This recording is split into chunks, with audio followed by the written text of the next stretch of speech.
So today we are looking at the Second Battle of Kosovo. And yeah, let's get to it, shall we? With Sultan Murad II back on the throne after his retirement was cut short, Ottoman armies made preparations to strike deep into Europe once again, after 2 years of relative idleness. Back during the Varna crusade of 1444, the Byzantines, under despot Constantine of Morea, had taken advantage of Edirne's preoccupation against Hunyadi by conducting a series of military operations in southern Greece. After refortifying the Hexamilian Wall, In 1443, Theodore II trapped his lands in Morea, leaving the despot under two despots, Constantine and Thomas, down from three. This marked a consolidation of power in the region for the Romans. the ambitious despot launched what was to be one of the last major military offensives in Roman history. Within a single year, his armies conquered the region of Boeotia from the Latin Duchy of Athens, thus forcing its ruler into vassalage. On top of that, Constantine and his recently hired Albanian and Vlach mercenaries proceeded to conduct a significant raid into Ottoman-held Thessaly. With Turkish armies preoccupied in Albania during the years after Varna, the Romans were left unpunished for their military transgressions until Murad II's reascension in 1446. Yeah, the Romans, again, I feel are picking a fight that they really shouldn't be picking. And granted, they're already in open hostilities, but man, they are not. They are poking at a tiger. One of the Sultan's first decisions after coming back to power was to launch a retaliatory campaign against Morea during the winter of 1446. Hearing the news of an incoming invasion, the two despots of Morea, Constantine and Thomas, decided to make their stand against the Sultan on the recently refortified Hexamilian walls. However, once Murad and his grand host arrived at their gates, a precursor of future events to come was to take place. For 5 days, Ottoman artillery bombarded the Byzantine walls with great intensity, leaving a trail of destruction and smoke. As the Hexamilian walls were reduced to rubble, Murad led his armies through the fortifications' breaches into Morea. What followed was an indiscriminate mass sacking and looting of the entire region that saw many Romans taken captive and sold into slavery in Anatolia. Dang, although likely an exaggerated number, sources claim that the Marcher Lord Turahan Bey captured 60,000 slaves during his Morean raid in 1446. Constantine and Thomas could do little to stop the situation, and were forced to take refuge in their fortress capital of Mistres. Seeing no other way of halting the Ottoman war machine, the pair bowed down to Edirne's vassalship once more. Next on Murad's agenda was the ongoing Albanian revolt. In the years after his great victory at Tovyol, Skanderbeg had made new enemies in the form of the Italian merchant republic of Venice. The Albanian lord had entered into a series of land disputes with the merchant republic over the fortress of Dagnum and its surrounding Adriatic coastal settlements, thus sparking a war in the year 1447. With the Venetian The Albanian-Venetian War began when Dagnum Fortress was ceded to Venice by the late lord's mother after his death without an heir, which Skanderbeg opposed due to the late lord's ties to the League of Law. Doge putting a bounty on Skanderbeg's head, the stage was set for another Ottoman military campaign into Albania. By the late spring of 1448, Murad and his son Mehmed readied a large host of around 50,000 strong and marched on the border fortress of Svetigrad. Capturing the Holy crap. Okay, this might be Skanderbeg's biggest challenge yet, facing the actual Sultan himself. Especially one as tested as Murad.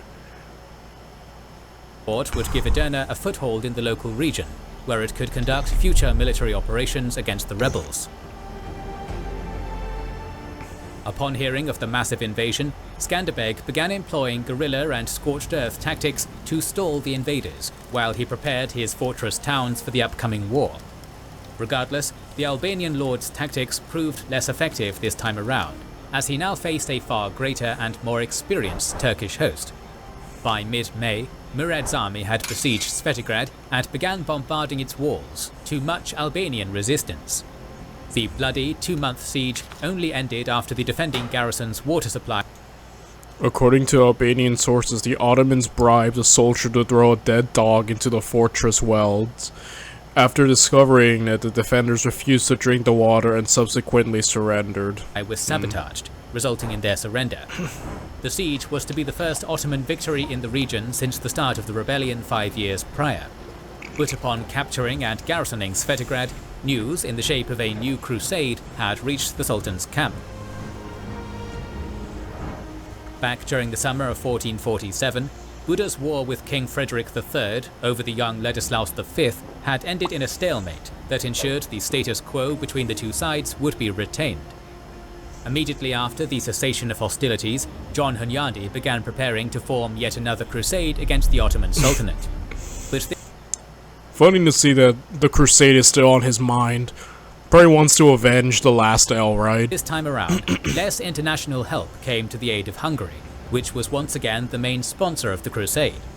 Unlike the Varna Crusade of 1444, the naval forces of Venice would not be present this time around, as the Doge had signed a peace treaty with the Donner in 1446. Pledged help from Aragon and Naples also failed to materialize, leading to the Hungarian regent writing a letter to Pope Nicholas V. Okay, John Hunyadi proposed a detailed military alliance with King Alfonso V of Naples and Aragon against the Ottomans, even considering Alfonso the Hungarian, even offering him the Hungarian crown. However, this plan was never realized. Stating that he had been severely misled by the fruitless promises of Western Catholic powers. However, despite the West's paltry offerings, an official crusading bull was proclaimed in Rome against the Ottomans by April 1448.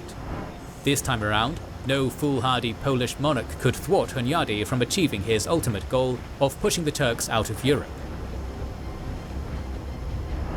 Having mustered his army, I will say though, this is pretty interesting. Before, John Hunyadi's, or at least the Crusaders' defeats, were because they didn't listen to John Hunyadi. I mean, the first time around, he was just outmaneuvered by Murad, who used the scorched earth tactics.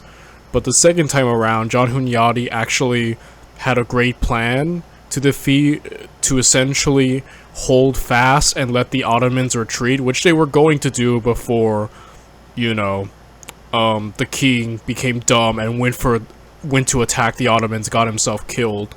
So I think John Hunyadi now being in full control without any restraint is probably dangerous, a very dangerous proposal. Now it's like round 3, I'm wondering if he's gonna meet Murad, because these two have been going at it. I kind of really want to see now what John Hunyadi can achieve if he's not hampered down by anyone.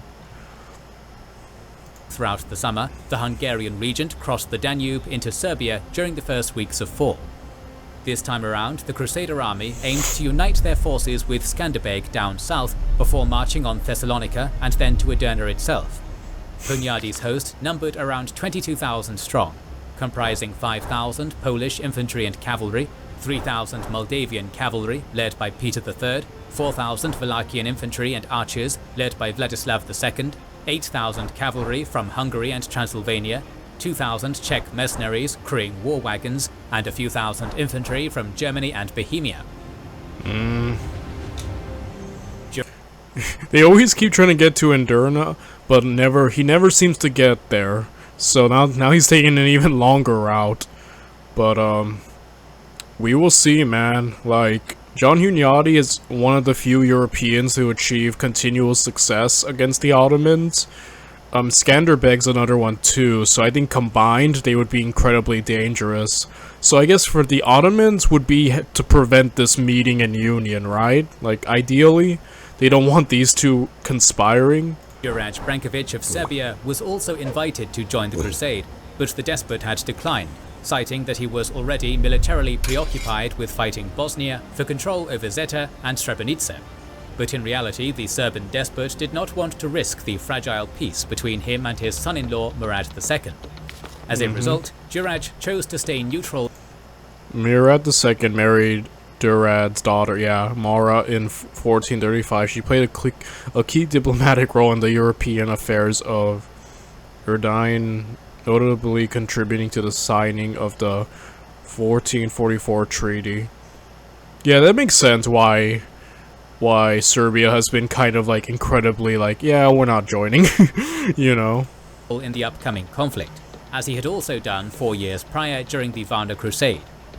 Due to Juraj's intransigence, Hunyadi gave his men free license to pillage and burn the Serbian countryside during their march south. However, the decision to do so was to be a colossal blunder and oversight by the Hungarian regent. This act of brutality against his wouldn't Serbia join against him at that point? Countrymen infuriated the Serbian despot so much that he began to pass on intelligence to the Ottoman Sultan on the whereabouts and size of the crusader host. Yeah, big L, John. That wasn't smart. Possibly even more critical to Edirne's war effort, he also began blocking the southern mountain passes of his realm to prevent Skanderbeg and his Albanian contingent from uniting with the main crusader host. By late September, the Crusader army had captured Niš, the site where Hunyadi had won 3 decisive battles back in 1443. Knowing nothing about the Turkish army's whereabouts, the Hungarian regent assumed that Murad was still mustering his troops in far-off Edirne or Plovdiv, which had been his standard base of operations in the Balkans. However, the Sultan of the Ottomans had been very active in the 2 months after his victory at Svetigrad. Upon hearing of Hunyadi's intentions to invade his realm, Murad abandoned his campaign in Albania to concentrate his forces at Sofia before the advent of war. By the time Hunyadi had entered Serbia, the Sultan was already on the move, marching his army westward, guided by Juraj's intelligence.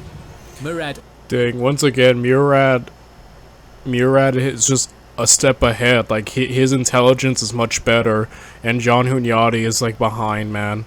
Also took advantage of Vladislav II's absence from Wallachia to bring the country back into the Ottoman fold. Having released the teenage Vlad from his captivity at Edirne and arming him with an army, the young Wallachian royal had managed to seize his late father's former throne by October.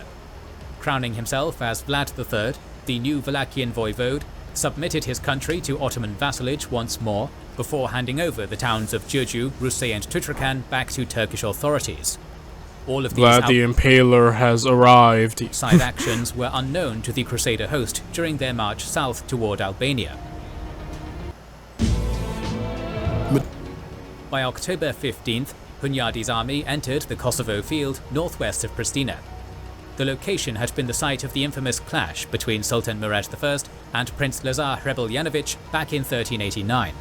Oh wow, we're back here. On the nearby Plementina Hill lay the slain Sultan's tomb, which was built during the reign of his son Bayezid I. In the coming days, the leaders Murad I was initially buried on the Kosovo field where he died. However, his body was soon moved to the capital, Bursa, while his initial organs were kept in the original tomb, resulting in Murad I having 2 tombs. of the Crusader host identified the tomb while making camp near the Lab River to its immediate north. Like many in Christendom, Hunyadi knew about the infamous engagement which had occurred 60 years before his time, and took the lives of 2 monarchs and thousands of their followers. However, what he didn't expect was to see another Sultan Murad arriving on the field of Kosovo from his rear 2 days later.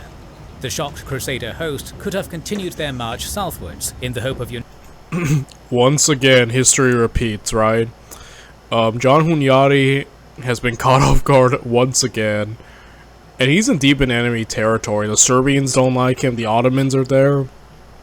He's like surrounded. uniting with the Albanians, but such a decision would have removed the army further from Hungary, rendering a potential retreat extremely difficult. In a single surprise move, the Ottoman Sultan had blocked his foe's northern escape, thus forcing... Again, the Ottomans just always keep trapping the Crusaders. They always outmaneuver the Crusaders and always catch them off guard. Man. them to make battle. Unbeknownst to Hunyadi and his men, they were about to take part in the sequel to the 1389 clash. The Second Battle of Kosovo had just begun.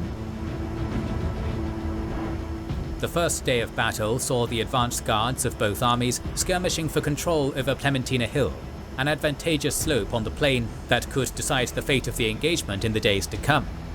Luckily for the unprepared Hunyadi, his hussars had managed to quickly drive the Ottoman Akinjis off the slope, thus allowing the Hungarian regent to set up his defences, namely his war wagons, on top of the hill. However, this came at the cost of conceding his access to fresh drinking water from the rivers Lab and Sednitsa to the Turks. The second day of the battle saw Murad II and his son, Shahzada Mehmed, form up their host of 40,000 to engage with the Crusader host of around 22,000. Two members of the House of Osman commanded the centre, alongside the heavy Kapakulu Sipahi cavalry, elite Janissary infantry, and a small unit of artillery. The Ottoman centre also employed the same type of war wagons famously used by the Hungarian regent in the form of the newly created military corps called the artillery wagoners. Meanwhile, the Anatolian Tamali Sipahis formed the right wing, while the Balkan Tamali Sipahis formed the left wing. Light Akinjis flanked both wings, while the vanguard of the entire army was made up of light Azab infantry armed with maces, bows and axes. From their advantageous slope, the Hungarian army also formed up for battle. Hunyadi commanded the centre, along with the main corps of his infantry and cavalry from Poland, Germany, Bohemia and Transylvania. The Moldavian and Wallachian contingent mainly made up the left wing, while cavalry from Hungary were present in both wings. Lastly, Czech mercenaries crewed the war wagons on top of the hill, protecting the rear of the entire army. Hunyadi's battle plan was to engage the Ottoman wings with relatively less numerous forces as a means to break his foe's centre with a massive cavalry charge. The lesson the Hungarian regent learned from his defeat at Varna was that while the Tamali Sipahis were relatively easy to dislocate and rout, success on the wings was not enough to break the Ottomans. The battle had to be won in the middle, and thus Hunyadi stationed his best troops accordingly. Okay, so I'll give this. Though John Hunyadi has been caught completely off guard, he still is a very smart and capable commander. He's managed to take an advantageous position off the bat, and now he's deciding or seeing that to win is to take the center. He had success on the wings in the past battles, but I feel like he might be underestimating them now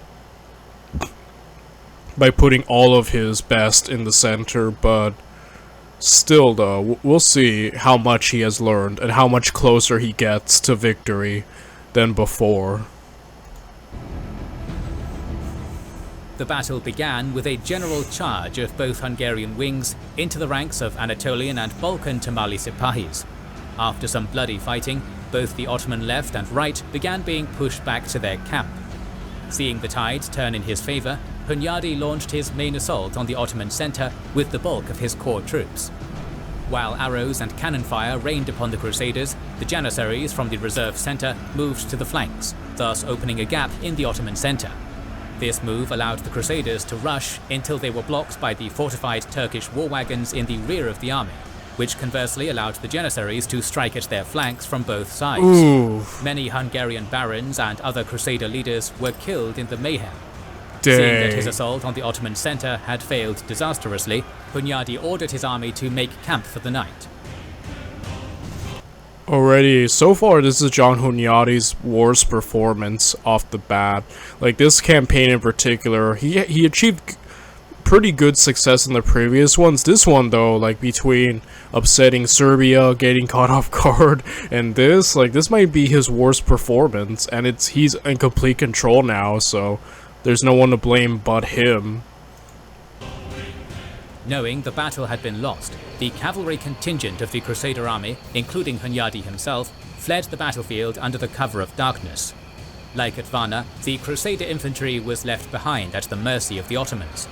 Throughout the night, Murad ordered assaults upon Clementina Hill, but the immense firepower of the Czech war wagons halted all such attempts to take the slope. Only by sunrise on the third day of the battle were the Janissaries successful in breaching the exhausted Crusader defences. According to Western sources, the remaining Crusaders all perished to the last man during the final assault. The Second Battle of Kosovo had ended just like the first battle, in an Ottoman victory. Yeah, history repeats, and at the end, Murad has once again defeated John. The decisive victory at Kosovo was yet another triumph for Murad II, as the Sultan again repelled a crusader invasion from his lands for According to Ottoman sources, Skanderbeg also reached the battlefield during the Battle of Kosovo. However, seeing that the battle was already lost, he withdrew without engaging. a third time. The battle proved once and for all that Turkish battle tactics of repeated deflection, retreat and rearrangement outclassed the brute strength of heavily armoured European cavalry. In the aftermath of the bloody fighting, many crusader leaders were captured while escaping the battlefield, and were thus later individually ransomed off by the Ottoman Sultan in the coming months. Hunyadi himself had also been captured during his northern retreat back to Hungary by none other than a revenge-seeking Juraj Branković, the Serbian despot. Yeah, he screwed himself so hard in the long run. Has demanded justice for the mistreatment of his countrymen at the hands of the ravaging Crusader army at the start of the war. Justice was finally served a few months later when the Crusader leader was ransomed off to Buda for the grand sum of 100,000 gold florins. Broken and humiliated, John Hunyadi would never again go on the offensive against the Ottomans, thus fielding a more defensive posture against Edirne in the following years. With the Yeah, that was his worst performing campaign, which is a shame because he did really strong at the beginning of his career. But unfortunately, again, that was all on him, that defeat. Crusader army decisively defeated, Sultan Murad II now turned his gaze to Albania and Wallachia. In the wake of his retreat from Kosovo, Vladislav II rushed back to his domains and defeated the newly installed Ottoman-aligned Vlad III in a short civil war. However, this act of open defiance was not lost on the Sultan of Edirne. In retaliation, a large-scale Ottoman raid was conducted on Wallachia during 1449 that saw many of its lands being pillaged and many of its people carried off to slavery. Although Vladislav survived the onslaught and remained a Hungarian vassal, much of his country was left in ruins. With Wallachia removed from the picture for the time being, the issue of the raging Albanian revolt became the centerpiece of Murad's military efforts for the next 2 years. Although failing to lift Murad's siege of Svetograd, Skanderbeg had, in the meantime, defeated a Venetian and an Ottoman army at the battles of the river Drim and Oranik during the summer of 1448. The two battles combined resulted in over 5,000 casualties for Venice and Edirne, and saw the former sign a peace with the Albanian lord by the end of 1448. Okay, with the 1448 treaty, Venice agreed to pay Skanderbeg 1,400 ducats annually to retain their hold on Dagenham, the very cause of their late conflict. I have to give it to Skanderbeg. He's going for it. He's fighting two sides and doing pretty well. And he's like he's an underdog. Like he has a lot going against him. So I have to give it to him. He's holding on there, man. Regardless, the Ottomans persisted in their goal of crushing the rebellion, and so continued their war with the League of Legia. By early 1450, another major confrontation between Murad and Skanderbeg had become ever so inevitable as the Albanian fortress of Berat fell. Taking advantage of the fortress's ill defense due to an ongoing change of command with its lords on his deathbed, Ottoman forces managed to scale the walls of Berat in a surprise night raid. To a surprise Turkish night raid. Mustering between 20 and 40,000 troops for his new Albanian campaign, the Ottoman Sultan chose to strike at Kruya, the rebellion's main base of operations. As the Turkish army began its march westward during the spring of 1450, Skanderbeg prepared his own armies and fortresses in the local region for the upcoming war. His men once again adopted a scorched earth policy all along the Ottoman invasion route, as hundreds of fields and farms were burned. All along their march to Kruya, the Turkish army was ambushed by local bands of Albanian peasants on numerous occasions. Night raids were conducted, roads were blocked, and wells were poisoned. Nevertheless, by May 14th, Murad and his son Mehmed had arrived at the gates of the Albanian fortress and began its siege. Kruya's garrison was around 2,000 strong, and led by a man named Vrana Conti. Its soldiers were made up of various Albanians and Slavs, in addition to smaller contingents from Western Europe. Meanwhile, Skanderbeg himself commanded a force of 8,000 outside the fortress walls, 3/4 of which were light hit-and-run cavalry. Outnumbering his foe by a considerable margin, Murad sent messengers to Kruya and offered its defenders favourable terms of surrender and lavish bribes, but to no avail. What followed was a significant bombardment of the fortress's walls by the newly standardised Ottoman artillery corps. After 5 days of continuous barrage, a substantial breach was opened, resulting in the Sultan ordering his troops to advance through the walls of Kruya. Regardless, the fortress's defenders filled the breach, and the invading assault was repelled.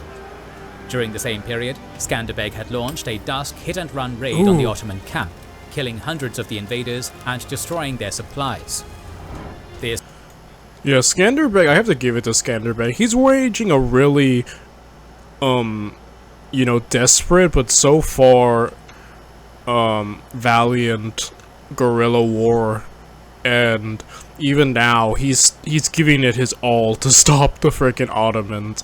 I'm not sure it'll prove to be successful, because, man, the Ottomans are just, they have so much manpower, and Murad himself is just so, experienced and just powerful. Like, the things that Murad has survived so far are insane. His experience is second to none, And Skanderbeg, though talented, he really is facing, someone just so powerful. I don't know. I don't think he has the resources to keep this up. Meanwhile, the Ottomans do. So even if it turns into, a war of attrition, I just don't see Albania lasting so long as the Ottomans keep wanting to destroy them, This vicious cycle of failed assaults and surprise Albanian ambushes lasted for many months, as the Turkish army made little progress in capturing Kruya. Attempts to mine underneath the fortress had also failed, due to the fact that the fortress lay on top of a steep and rocky mountainous ridge.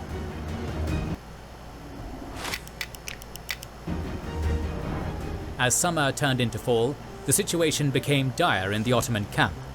Much of the local countryside had already been burnt before their arrival, and what wasn't had been thoroughly pillaged during the summer season.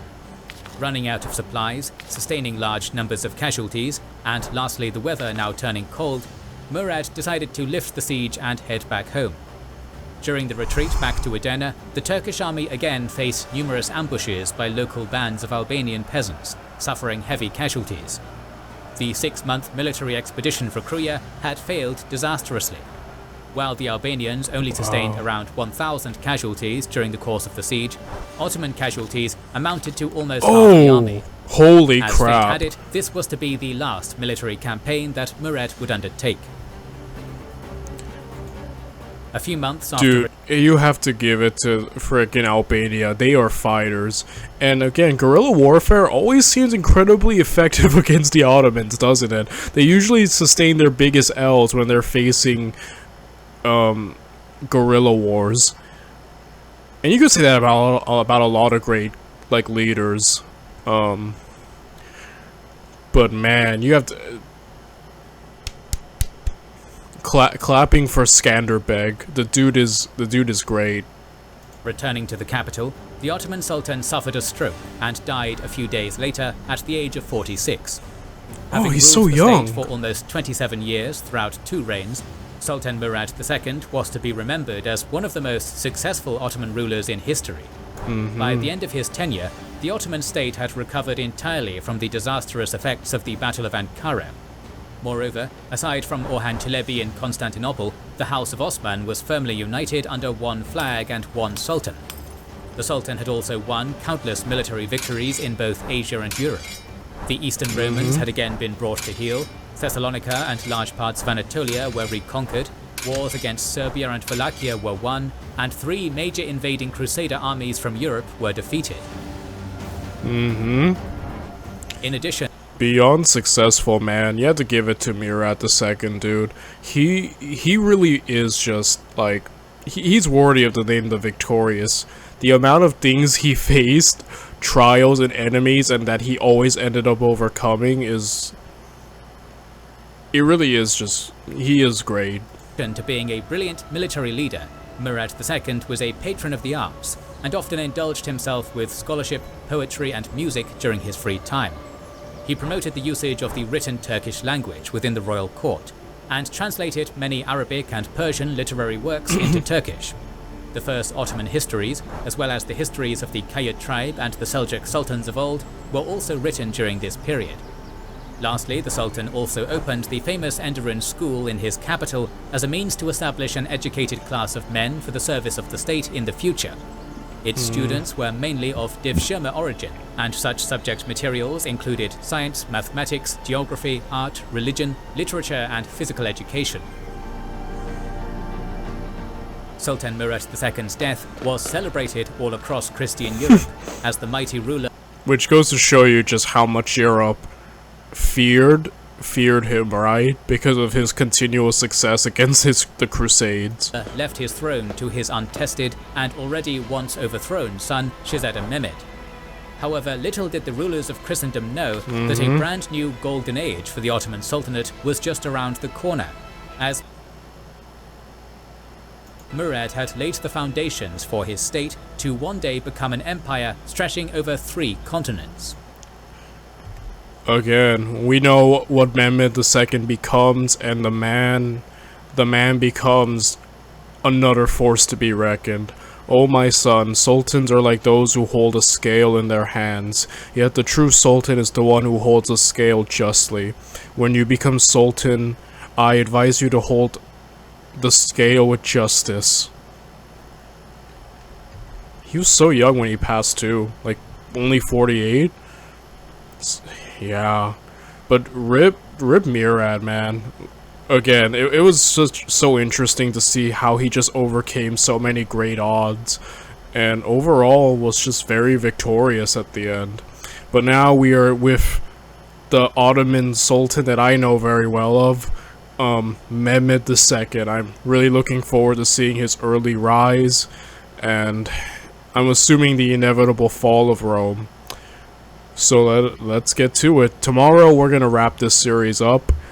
I'll see you guys then. Bye everyone.